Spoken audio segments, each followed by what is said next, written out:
Greetings all. Welcome to Aquarian Diary. I'm your host, John Irving. It is March 16th, 2024. There are two versions of this episode. One is short, it's an executive summary. This is the long version where I go into a lot more detail. If you don't have a lot of time or aren't interested in a lot of detail, you may prefer the shorter version. It has the word summary in the title. And of course, I'll link that in the episode description. Today, I want to talk about something that I think is very interesting. I actually noticed this a couple months ago, believe it or not, but I had to make a whole episode explaining some of the basics of progressions because I felt like some of my listeners may not have a full understanding of how they work.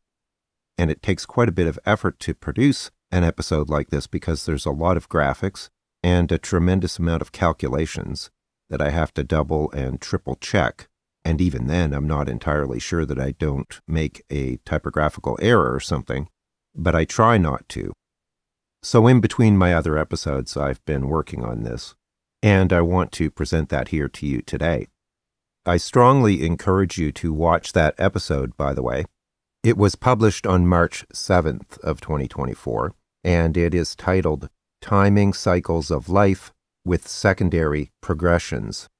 That's a good primer on how some of these secondary progressed lunation events unfold and occur. As usual, I will be putting links in the episode description to related episodes, so you can find a link to it there. Also, again, there will be quite a few important graphics in this episode, so if you happen to be listening to this by podcast, you probably want to watch this on YouTube instead. It's hard to conceptualize this without visual aids. So what I noticed quite some time ago was that on March 25th of 2024, that's about 2 weeks from now, the United States of America has a secondary progressed new moon occurring in the 4th house at 19 degrees and 26 minutes of Pisces. This is a very important event, as I described in my primer on this topic. Progressed new moons mark the beginnings of new 28-29-year cycles, and they occur in different signs and different houses through the zodiac. As far as I'm aware, I haven't seen anybody talk about this. And I think it's quite notable given the political and social environment in the United States right now. It's something we should pay attention to. As I mentioned in my previous episode, I may just refer to secondary progressions as progressions for the sake of brevity. Now, I am using what is known as the Sibley chart for the United States of America, based on a birth date of July 4th, 1776, at 5:10 p.m. LMT in Philadelphia. There are a few charts that people use for the United States, but this is the most commonly used one, and it is used by many top astrologers. We can make and study astrology charts for organizations, institutions, corporations, or any entity that we can define an inception date for. A couple years ago, I did a whole episode on the USA Pluto return, and as far as I'm concerned, if we look at what's been happening in the United States in recent years politically and socially, it's pretty much irrefutable that that relates to the USA Pluto return, which is a very rare transit, and that to me makes a very compelling case for the accuracy or near accuracy of the Sibley chart. If we're objective about it, it's very hard to dispute. The recent political tumult is completely unprecedented historically. There is no analog for it, not unless you go back to the Civil War itself. Also, on the morning of 9/11, transiting Pluto was exact within 17 minutes, that's minutes, not degrees, of the U.S. natal ascendant in the Sibley chart at 12:21 of Sagittarius. That is dramatically precise.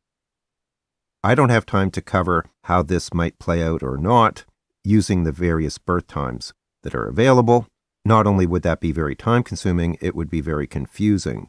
So I'm setting that issue aside. Again, many of the leading astrologers use this chart, and the timing of the USA Pluto return validates it. I also looked up the Sabian symbol for 19 to 20 degrees of Pisces, where this progressed new moon is occurring, which reads, a table set for an evening meal. That's very interesting because it plays into this theme of the fourth house and the people. It's like a gathering, the family coming together. It's a period of harmony. It's a period of people setting aside their worries and cares and coming together to enjoy the fruit of their efforts. It's the preparation and anticipation for a coming together that will occur very soon, where people set aside their differences. So it sets a very evocative image for this degree that I think is quite relevant. In my previous episode, I discussed the balsamic phase of this cycle and how that plays out, and I'm not going to explain all that here again. In this case, I calculated that the balsamic phase of this progressed lunation cycle began November 28th of 2020, and of course it will end at the new moon on March 25th of this year. So it has spent 3 years, 3 months, and 26 days in the balsamic phase. I find this particularly interesting given all of the challenges that have come up in recent years in America, politically and socially. Because the balsamic phase is really a phase of endings, where there's kind of a turning inwards. The energy is cycling down in preparation for the new moon, which will occur in a couple weeks, and then the energy starts to cycle up. So we're going from a period of retrenchment into the beginning of a period of growth. It's also interesting that this is occurring in the fourth house, because the fourth house in mundane astrology, or the astrology of nations or worldly affairs, which is a little different than it is for personal astrology charts, the fourth house represents the people and the mood of the people. In the U.S. Sibley chart, there's a very prominent square between Mars and Neptune. Neptune rules the fourth house.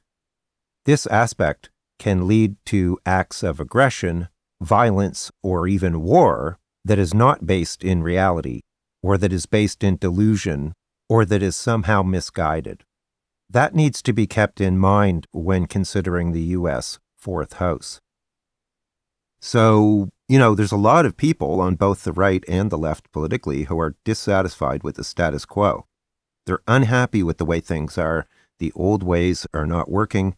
Pretty much everybody is unhappy about something, and in some cases it's quite extreme. Even with the election that's coming up, people are unhappy with all of the candidates or prospects for the presidency. Of course, there are some people who support the current candidates, but pretty much everyone agrees they're not perfect. It's also really interesting to note that the January 6th, 2021 insurrection in Washington, D.C. occurred about 5 weeks after the progressed balsamic moon phase commenced. I just find the timing of that so interesting. And there's been a lot of focus on this whole question of the 2020 election, and that's still playing out now. And of course, Joe Biden was elected on November 3rd of 2020, just before the balsamic phase technically began, but we're so close. We're into that waning energy of that moon phase. So it's no wonder people are upset and unhappy about the way things are. Again, for more detail about how these phases work, see my previous episode, which is a bit of a tutorial about the basic aspects of this. So like I said, during the balsamic phase, it's not a period of growth, it's a period of turning inwards, and it can be very frustrating because it's hard to express your energies during this cycle if you try and start or create or build new things during this phase. It's a bit like swimming upstream because the energy is flowing the other way. But that should start to flip around come March 25th of this year. I also calculate that after the progressed new moon, the moon will progress to the first degree of Aries on December 5th of this year. So the fifth house is a lighter energy generally and more expressive and creative energy than the fourth. Although the U.S. fifth house is fiery, it's generally a more creative and expressive energy. So December 5th may represent a shift into a bit more of a fun or lighter side of self-expression. One of the things that has been very prominent during this period in America has been this grievance and a desire to go back to some mythical past that never really existed. You know, that is kind of fourth house stuff for the people. Also, there's been many issues around housing and housing affordability, and a lot of people have moved. And we had all of the effects of what happened during the pandemic when a lot of people had to stay at home, right? Which led to all kinds of unhappiness around, social issues and social lives and loneliness and disruption in our communities and the way we lived and the way we worked. And a lot of people started working from home. Again, all fourth house issues. Think about it. And, people have been experiencing insurance rates going through the roof and being displaced by extreme weather events and dealing with all of that kind of stuff and dealing with inflation, which has really increased people's expenses.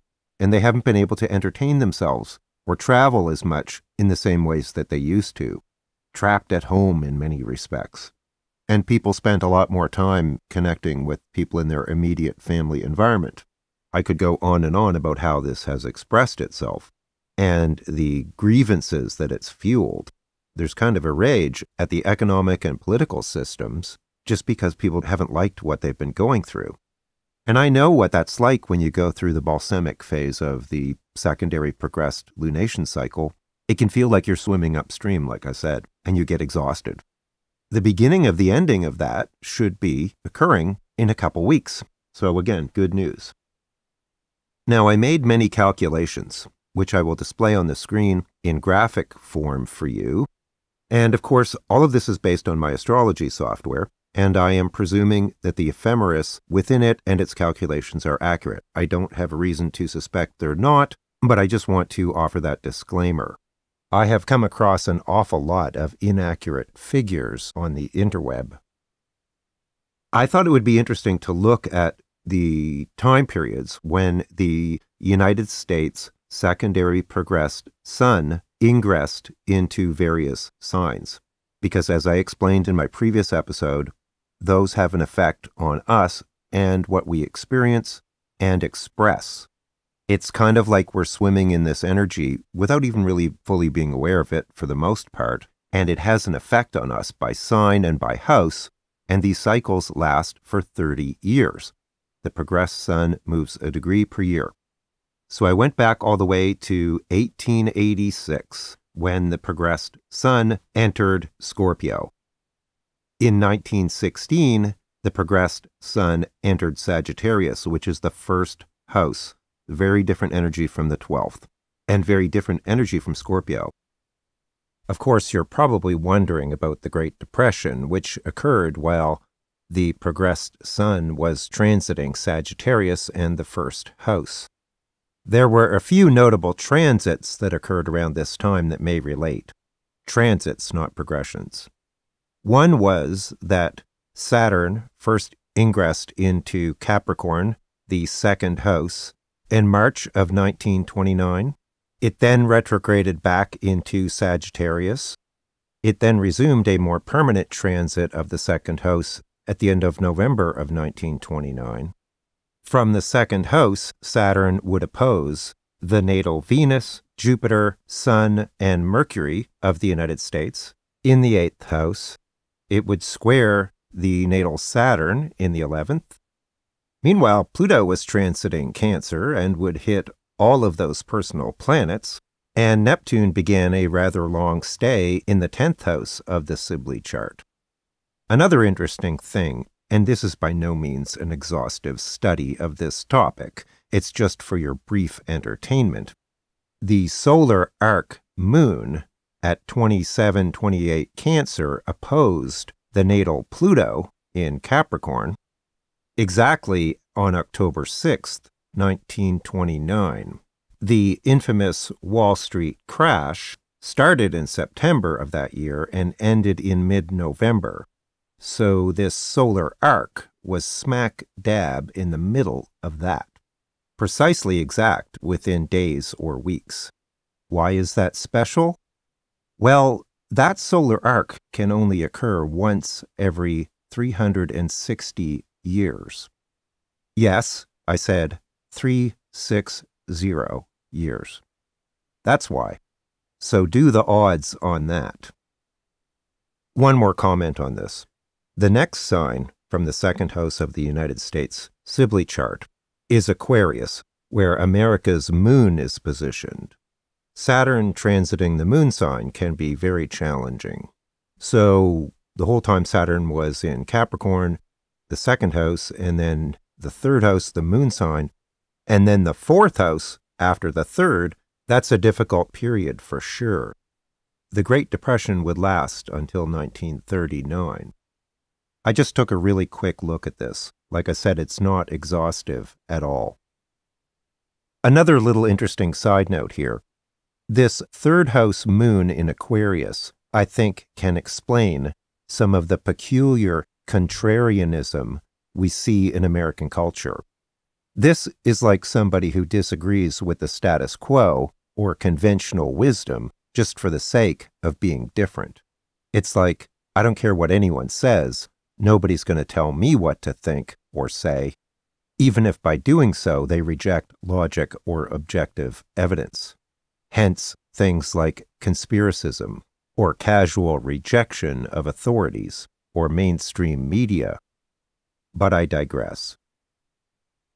In 1945, the progressed sun moved into Capricorn and the second house, and if you think about it, this is post-World War II, and the United States went through a huge growth spurt economically because it wasn't damaged nearly as much as most of Europe after the Second World War, and it had all of its infrastructure, factories, and everything else running full tilt.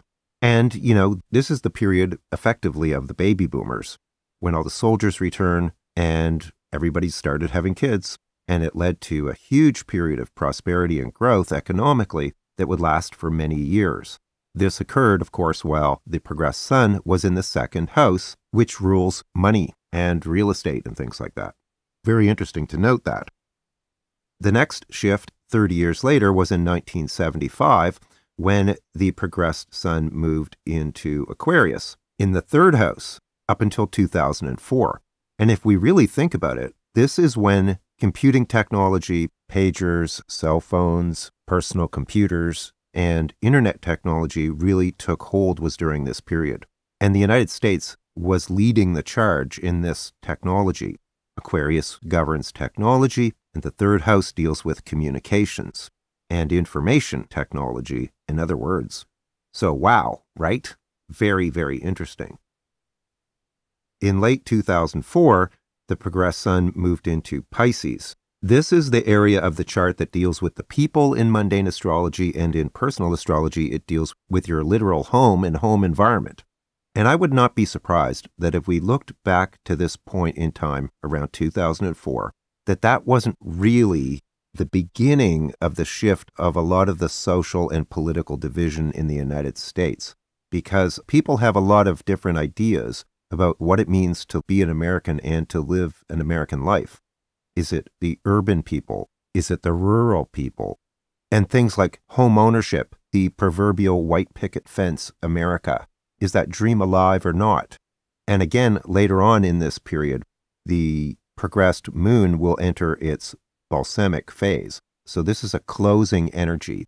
And more than just our home and home environment, the fourth house represents our roots. Like on a psychic or spiritual level, it can represent our lineage and our past and our ancestors. So there's a lot of karmic stuff going on really deep down inside in that area that is just enormous in scope. That's way too much for me to get into here now. But I find this very interesting, the timing of this. The progressed sun itself will not move into the fifth house until late 2034. However, it's important to note as well, which I'm going to get into in a minute, what's going on with the lunar aspect of this cycle. which is again a 28, 29-year cycle that's overlapping these progressed sun cycles. The fifth house is generally a very creative and fun house. It's the most fun house of the zodiac. It deals with creativity, self-expression, children. It's a heart-based energy, whereas the fourth house is ruled by the moon. The moon shifts very quickly in our daily lives. It goes through a cycle every 28 days. So people who have strongly placed moons in their natal charts, for example, just to illustrate a point, can go through fairly rapid mood shifts. They can be quite moody. So again, it's not unsurprising to witness the kinds of trends we've been experiencing while the progressed sun has been going through the United States' fourth house. It's a feeling-based thing. This is why a lot of what we've been seeing appears to be irrational. All the conspiracy theories, people pursuing paths politically, for example, that are actually nihilistic or undermining of their own interests, because people are being motivated by their feelings around these kinds of things. It's not entirely rational, and we just have to accept that. That's the way it is. Everybody has emotions and feelings, and they're playing out for everyone to see, and we've been struggling to understand them from an intellectual or rational perspective, and we can't. One of the things that people don't realize is that if you don't have a solid foundation, like for example, there's a huge homelessness problem, balsamic phase in the fourth house, you can't have a strong career, 10th house, the opposite sign, in the opposite house. Because you can't hold down a good job if you're living in a cardboard shack, right? Obviously. So the country has been experiencing a lot of social disruption, including things like the opioid and drug crisis that has been plaguing society. And there have been homeless encampments all over the place. Very Neptunian. But America will be dealing with these kinds of issues probably all the way through 2034 to some degree. Again, I'm a bit frustrated because there's so much I could talk about here, but I don't want to overwhelm people with data, right? So, I also calculated the progressed new moons and the progressed full moons going back to 1905. There was a progressed new moon in December 1905 in Scorpio in the 12th house. There was a full moon in February 1920 in Gemini in the 7th house. The next new moon was August of 1935 in Sagittarius in the 1st. An interesting note here is that Roosevelt's New Deal with America was implemented between 1933 and 1938. Again, this progressed new moon occurred in August of 1935, right in the middle of that, and in the 1st house, right? So that's like a new definition of who we are. We're going to change our identity fundamentally. Very interesting. The next full moon was in August of 1949 in the 8th house. Very interestingly, this one was conjunct the United States, Venus, and Jupiter. Harry Truman unveiled his Fair Deal program. The treaty creating NATO occurred, and the cornerstone of the United Nations headquarters was laid. This was after World War II, of course, and this full moon conjunct the natal Venus and Jupiter of the United States in the 8th house, which also deals with things like banking and money. This was a period of huge prosperity and abundance and growth for America. This is the period that everyone wants to relive. That may never happen again, but I think this very interesting full moon in August of 1949 illustrates that quite clearly. The next new moon occurred in 1965 in Capricorn in the 2nd house. 1965. This is during the Uranus-Pluto conjunction in Virgo. There was this huge countercultural movement that emerged around this time that asked a lot of fundamental questions about values. And the 2nd house can govern our values and our connection with our lives. A lot of people rejected modern ways of living and wanted to do things like live communally and live off the land and all that kind of stuff. Fascinating. The events of the mid-1960s, I think, are still being played out socially. It was also a period of a lot of social justice issues coming to the fore as well. The war in Vietnam, voting rights, racial issues being addressed, feminism, all these kinds of things. Absolutely fascinating. The timing of this progressed new moon of the United States in early 1965. The next full moon occurred in April of 1979, in the 9th, in Leo. This would have marked a culmination. And again, it was after this that we got Reaganism and all of that kind of political doctrine came to the fore in the 1980s, as well as religious groups becoming politically active during this time. The 9th house deals with international things and higher education and the law, as well as religion and philosophy. The next new moon was in October of 1994 in Aquarius in the 3rd house. Again, 1994 was when technology and the internet and stuff was really starting to take off, and very soon afterwards would completely change the world. This is before the dot-com crash, when the stock market started to go crazy over technology stocks and the prospects of what this technology would do for society. And it was a very exciting period. Again, that was October 1994, a progressed new moon in Aquarius in the 3rd house, which deals with technology and communications. The next full moon occurred in Virgo in the 10th on December 24th, 2008, less than 2 months after President Obama was elected. We all know about this, right? This was the 2007-2008 financial crisis, which almost brought the world into a Great Depression. And the U.S. government had to bail out the banks. There was a huge banking crisis. Millions of people's properties were affected tremendously. A lot of people lost their homes. And this was the culmination of that energy. The energy would begin to wane after that. So it's like there was a huge bubble. This full moon represented a huge bubble. And of course, the opposing sun was in the 4th house, which represents the people and their living conditions. The next progressed new moon is the one that will occur in a couple weeks on March 25th in Pisces. And I've already kind of talked about how that's going to play out. This new moon will culminate in a full moon in September of 2038 in Libra in the 11th house. This is the house that deals with society and our hopes and dreams. This one is quite close to the U.S. midheaven, so it would be interesting to see how that plays out.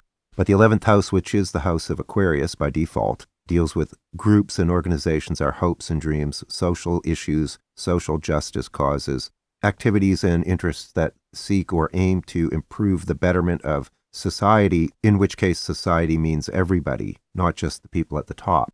And it can also refer to legislation or legislators that govern the country. So I could have gone into a phenomenal amount of detail. You could actually do a whole episode on each one of these events.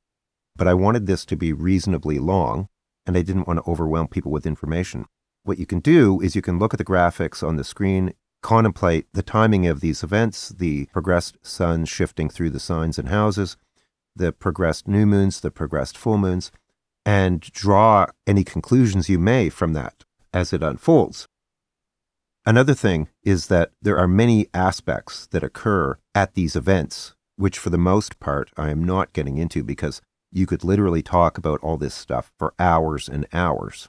Anybody who has had a reading with me will know that I can talk about these kinds of things in a meaningful way for a very long time. There's so much you can mine from these kinds of things. But this is already very long to begin with. Remarkably, on the very same day as the secondary progressed new moon, there is also an eclipse occurring at 5 degrees and 7 minutes of Libra. That eclipse is within 4 degrees of the U.S. midheaven. It is trining the south node and sextiling the north node. That's pretty cool. It suggests a fated component to this. It is also squaring the United States Jupiter and Venus in the 8th house in Cancer. Jupiter represents growth and optimism, good luck and good fortune, good foreign trade relations and treaties, as well as the clergy and religion. And of course, Venus often represents money, nice things, and prosperity as well in many ways, and pleasure and the arts and love and diplomacy. So around March 25th, this eclipse could represent some kind of sudden challenge to those aspects of the country. With all that energy in the 8th house and its proximity to the midheaven, it wouldn't be surprising if this manifests financially, like in terms of banking. Like there could be some kind of a crisis in the banking system or some of the smaller banks or something like that, or investment funds, hedge funds. I mean, there's certain people who are speculating that there's commercial real estate bubbles, that there's residential real estate bubbles, or it could be insurance companies or something, financially related. I would not be surprised if around this time, especially because the new moon is just about to occur, this is the very end of the balsamic phase in the 4th house, which deals with home and people, that there is something fairly significant that occurs that is a concern for the general population.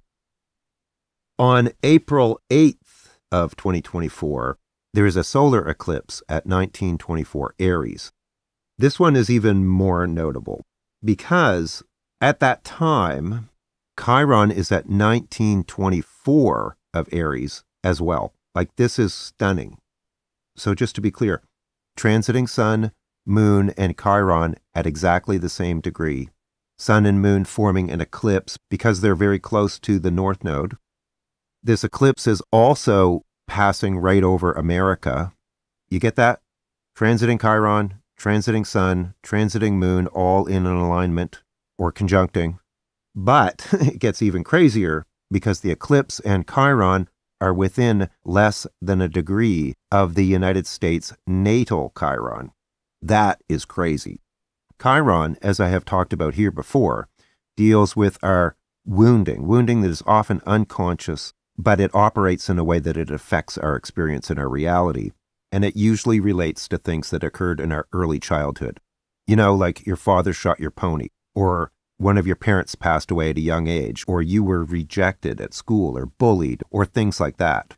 You didn't feel accepted or that you were safe or that you fit in. So this Chiron, natally at 20 degrees of Aries, is the Chiron for the country of the United States. And it is going to be basically body slammed by this eclipse and the Chiron return, which are happening at the same time. The USA Chiron return is within a very tight orb from about May of 2023 through April of 2025. If all that wasn't bad enough, at the time of this eclipse, Mars and Saturn are conjunct within just over a degree at 13 to 14 degrees of Pisces. This is one of the most frustrating transits. It can really provoke anger and even rage. Mars feels stymied and blocked, typically by some outside force, agency, or authority that Mars cannot escape or control. Mars likes to do its own thing whenever it wants, and when it can't, it can seethe and lash out in frustration and resentment. This transit usually only lasts a few days, but the fact that it's occurring on the day of the eclipse is not a good omen. By the way, if you personally have any significant points or planets around 19 degrees of Aries, you'll want to pay attention to this eclipse, what aspects it's making, and what house it's occurring in. Generally, it's believed that countries or areas where this eclipse is visible are most affected by this. And this one definitely is affecting the United States. So Aries is the masculine energy where this is occurring, right? It's the thing that gets you going. It's what moves you. Aries likes to start things. It doesn't like to sit still. It likes to act. It can sometimes suffer from foot-in-mouth disease, where it speaks before thinking. So in other words, it acts before it thinks.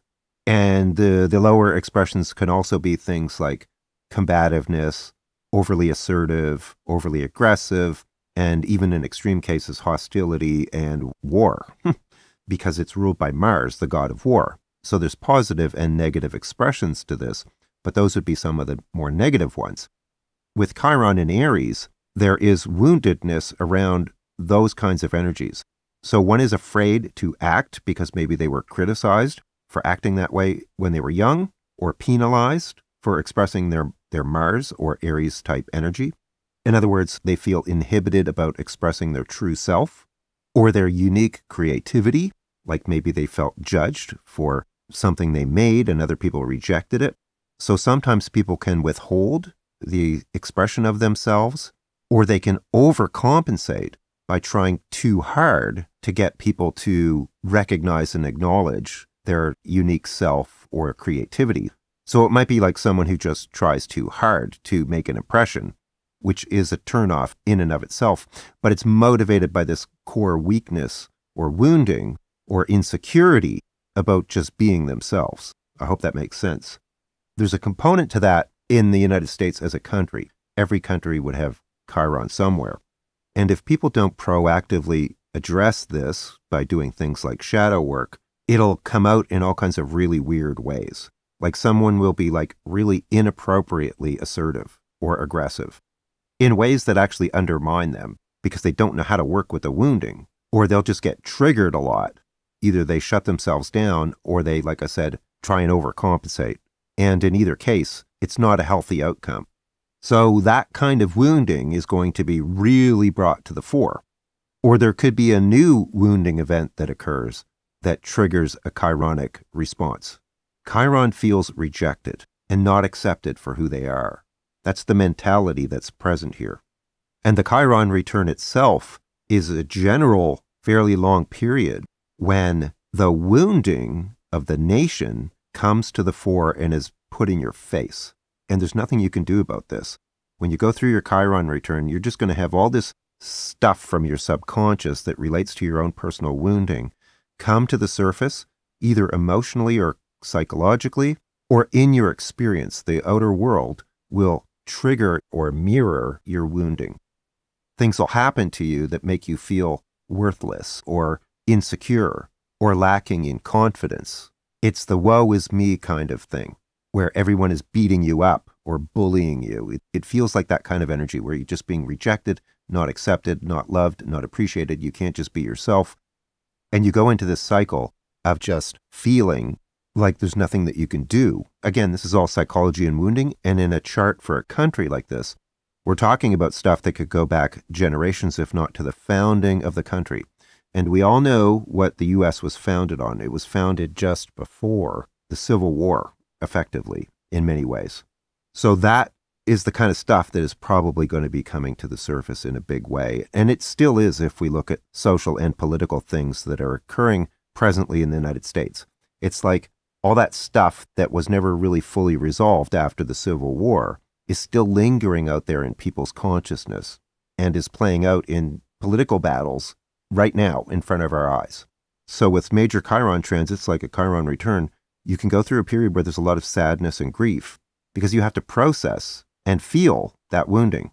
It's like a time when you can't really repress it or just ignore it. So this is kind of like the shadow of the United States on a very deep, subconscious, unconscious, lineage kind of historical level.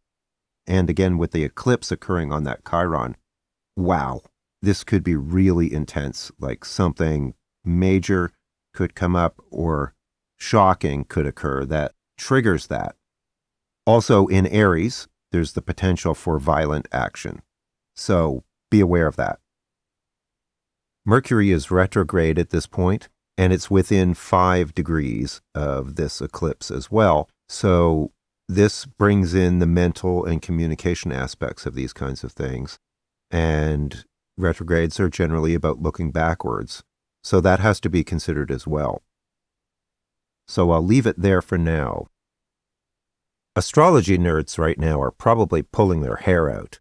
But you didn't mention this. What about that aspect? Or this historical event? Well, again, I've covered over 100 years of history here, and obviously I can't cover everything in a few minutes, much less a few hours. Whole books could be written on some of these developments. My main point was just to give a very high-level overview of how progressions can play out for a country like the United States, and also, of course, point out the significance of this progressed new moon on March 25th, 2024. I will document any corrections or errors that emerge on my errata page at aquariandiary.com. as usual. It takes a lot of time to create this kind of content, and I would appreciate it if you share this with others who you think may find this interesting. For more detail, check the episode description for other episodes or articles that are related or that I mentioned. And if you're interested in a reading with me, I'll put a link to that as well. I have a 10% off special on currently. Many sincere thanks to everyone who supports me, especially my YouTube members. Thank you very much. Take care, all the best, and I'll talk to you again soon. Bye for now.